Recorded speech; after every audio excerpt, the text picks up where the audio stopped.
मेरे नबी सल्लल्लाहु अलैहि वसल्लम इस दुनिया में तशरीफ लाए। 63 ईयर्स जिंदगी दुनिया में गुजारी, 63 साल। आपने सुना 53 साल मक्का में गुजारे, 10 साल मदीनातुल मुनव्वरा में हिजरत करने के बाद अब जो इस दुनिया में आया है उसे जाना भी है। हज्जतुल वदा मेरे नबी ने अदा फरमाया। उस मौके पर चंद नसीहतें अपने गुलामों के लिए मेरे नबी ने इरशाद फरमाई। पहली नसीहत ये थी, लोगों मुझे डर नहीं है कि तुम इस्लाम से फिर जाओगे या मुर्तद हो जाओगे,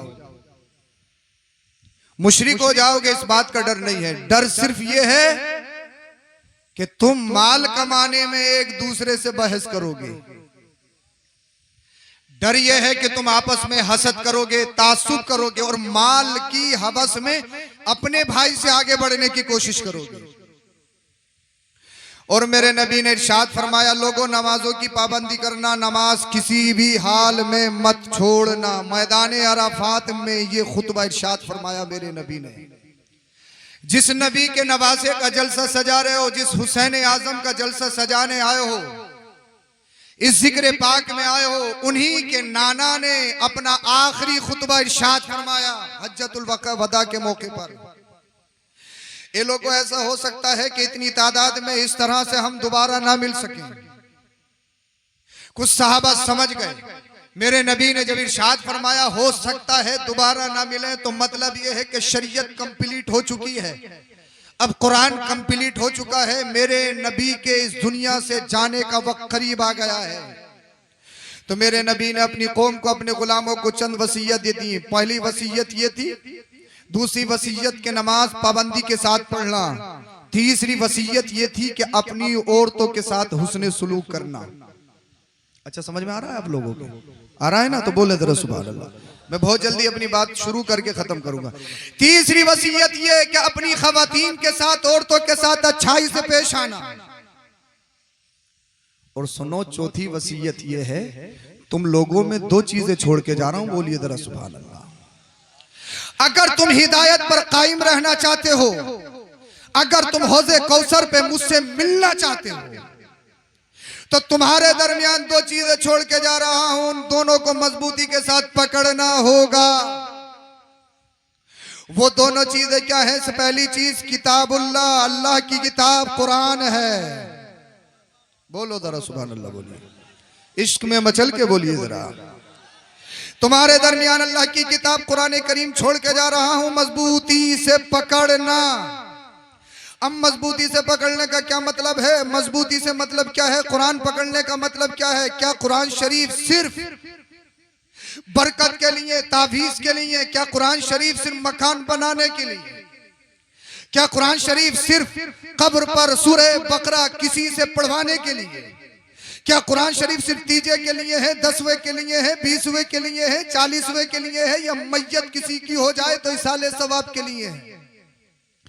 क्या फरमाया मेरे नबी ने? दो चीजें। पहली चीज अल्लाह की किताब, किताबुल्लाह कुरान, मजबूती से पकड़ना है कुरान को। कैसे मजबूती से?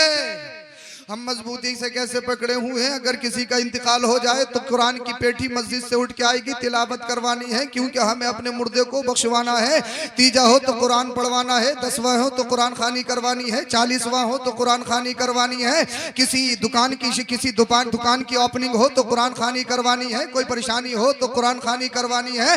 बरकत के लिए कुरान है, तावीज के लिए कुरान है। कुरान सिर्फ तीजे के लिए नहीं, 10वें के लिए नहीं, 40वें के लिए नहीं। कुरान शरीफ सिर्फ नमाज तरावी में सुनने के लिए नहीं, कुरान शरीफ नमाज में तिलावत करने के लिए नहीं, कुरान शरीफ तुम्हारे लिए जिंदगी के जीने का तरीका है। बोल दो। अच्छा जैसे बोलोगे फिर इंशाअल्लाह बात खत्म कर दूंगा। कुरान शरीफ तुम्हारे लिए सबक है, दर्स है, लेसन है। कुरान शरीफ पकड़ना मजबूती से मतलब यह है कि कुरान शरीफ सिर्फ तीजे के लिए नहीं, कुरान शरीफ तुम्हें बताएगा कि कैसे खाना है, कुरान शरीफ तुम्हें बताएगा कैसे पीना है, कुरान शरीफ तुम्हें बताएगा कैसे चलना है, कुरान शरीफ तुम्हें बताएगा माँ बाप क्या है, पड़ोसी क्या है, दूसरों के हुकूक क्या है, कुरान शरीफ बताएगा कि गरीब के हुकूक क्या है, यतीम के हुकूक क्या है। कुरान शरीफ तुम्हें जीना सिखाएगा, चलना सिखाएगा, बोलना सिखाएगा। कुरान शरीफ पर मजबूती के साथ पकड़ने का मतलब यह है कि तुम्हें जो अमल करना है, फिल्में देखकर अपना आइडियल नहीं बनाना है, पाकिस्तानी सीरियल देखकर अपना आइडियल नहीं बनाना है, किसी दुनियादार को अपना आइडियल नहीं बनाना है। इसलिए दुनिया में बहुत सारी कौमें वो ऐसी हैं जिनके पास कोई अल्लाह अल्लाह नेचर नहीं, कोई कानून नहीं है, जिनके पास कोई जीने का दर्स नहीं, कोई तरीका नहीं। लेकिन तुम छुटे नहीं हो, तुम खुले नहीं हो, तुम्हारे लिए दायरा है, तुम्हारे लिए हद है, तुम आवारा नहीं हो। वो कौमें और हैं, अगर उनके माँ बाप बूढ़े हो जाएं तो उन्हें आश्रम में डाला जाता है। इसलिए बूढ़े माँ बाप हो गए तो लोग कहते हैं अब इनका कोई काम नहीं। मगर आओ, अल्लाह अल्लाह कुरान को मजबूती से पकड़ने का मतलब ये है, कुरान तुम्हें बताएगा अगर माँ बाप बूढ़े हो जाएं तो उन्हें आश्रम में नहीं डाला जाएगा। अरे माँ बाप के कदमों के नीचे जन्नत है। और मेरे नबी ने इरशाद फरमाया, जिसने माँ बाप का बुढ़ापा पाया जन्नत नहीं कमाई, वो हम में से नहीं। तो कुरान शरीफ को सिर्फ फाता के लिए मत समझो, दरूद के लिए मत समझो, नजर नियाज के लिए मत समझो, सिर्फ तिलावत के लिए मत समझो। कुरान तुम्हारे जीने का तरीका है, कुरान तुम्हारी जिंदगी का सबक है, तुम्हारा लेसन है। कुरान तुम्हारे लिए कोर्स है, तुम्हें कुरान बताएगा कैसे चलना है, कैसे खाना है, कैसे बोलना है। कुरान तुम्हें बताएगा तुम्हारी जिंदगी के मामूलात कैसे होने हैं। कुरान तुम्हें बताएगा मशरूबात और माकुलात के क्या कवानीन है, कैसे खाना है, क्या करना है। कुरान तुम्हें बताएगा। इसीलिए मेरे नबी ने इरशाद फरमाया, मैं तुम्हारे दरमियान कुरान छोड़ के जा रहा हूँ, कुरान मजबूती से पकड़ना। और दूसरी चीज, अपने घर वालों को छोड़ के जा रहा हूँ, अहले बैत को छोड़ के जा रहा हूँ, मजबूती से पकड़ना। अब मजबूती से पकड़ने का मतलब यह है, अल्लाह अल्लाह यानी कुरान को भी नहीं छोड़ना है, मेरे घर वालों को भी नहीं छोड़ना है, दामन अली को नहीं छोड़ना है, दामन हसन और हुसैन को भी नहीं छोड़ना है, दामन गौसो ख्वाजा को भी नहीं छोड़ना है। अल्लाह अल्लाह कुरान तुम्हें बताएगा नमाज पढ़नी है, लेकिन पढ़नी कैसी है ये करबला में मेरा बेटा हुसैन बताएगा। कुरान बताएगा कि सब्र करो। आज कहते हो सब्र सब्र सब्र, किसी ने थप्पड़ मारा, हजरत हमने उससे कुछ कहा नहीं। क्यों? कहने की पोजीशन में नहीं थे। अगर कह देते तो दूसरा भी मार देता, क्योंकि मारने वाला स्ट्रॉन्ग है, ताकतवर है, मारने वाला फैमिली से मजबूत है, मारने वाला पैसे से मजबूत है, मारने वाला सत्ता से मजबूत है। मगर सब्र की सही डेफिनेशन देखनी हो तो मैं बताऊं कि सब्र कहते किसे है। बोल दो जरा सुभान अल्लाह। अरे कुरान बताएगा सब्र कैसे करना है, कुरान बताएगा सब्र करो, सब्र करने वालों के साथ अल्लाह है। लेकिन सब्र कैसे करना है ये फिल्में नहीं बताएंगी, ये गाने नहीं बताएंगे, ये कॉमेडी नहीं बताएगी, ये करबला का हुसैन बताएगा। बोलो जरा सुभान अल्लाह। ये करबला का हुसैन बताएगा। 71 को कुर्बान किया, अपने बेटे को कुर्बान किया, अली अकबर को कुर्बान किया, जो हम शबीह पैगंबर है, हम शबीह मुस्तफ़ा है, जो मुस्तफ़ा की तस्वीर कामिल है, जो दिखने में मेरे नबी की तरह है। मासूम अली असगर को शहीद किया, अपने भतीजों को अल्लाह की राह में कुर्बान कर दिया, अपने भांजों को अल्लाह की राह में कुर्बान कर दिया, अपने भाइयों को अल्लाह की राह में कुर्बान कर दिया, अपने रुफ़क़, अपने जानिसारों को, अपने गुलामों को राह खुदा में अल्लाह अल्लाह कुर्बान कर दिया। और कुर्बान करने के बाद में क्या कोई बता सकता है खैमा हुसैन से कोई नाजायज आवाज आई हो? बता सकता है? सब्र कहते किसे हैं? क्या कोई बता सकता है? 71 लाशें उठा के लाया हो हुसैन, उसका कोई सजदा कज़ा हुआ हो? बता सकता है? जिंदाबाद। मेरे घर में, तुम्हारे घर में अगर कोई जवान मय्यत हो जाए, अगर किसी हादसे का शिकार हो जाए, अजान होती है लेकिन हम गम में इतने मगमूम होते हैं, इतने रंजीदा होते हैं, हमें पता ही नहीं कि अजान हुई है। हमारा मामूल ये था कि पहले अजान होने से पहले मस्जिद में पहुंचते थे। आज कोई बड़ा हादसा मेरे घर में हो गया है, अब मुझे अजान की परवाह नहीं, अल्लाह के बुलावे की परवाह नहीं।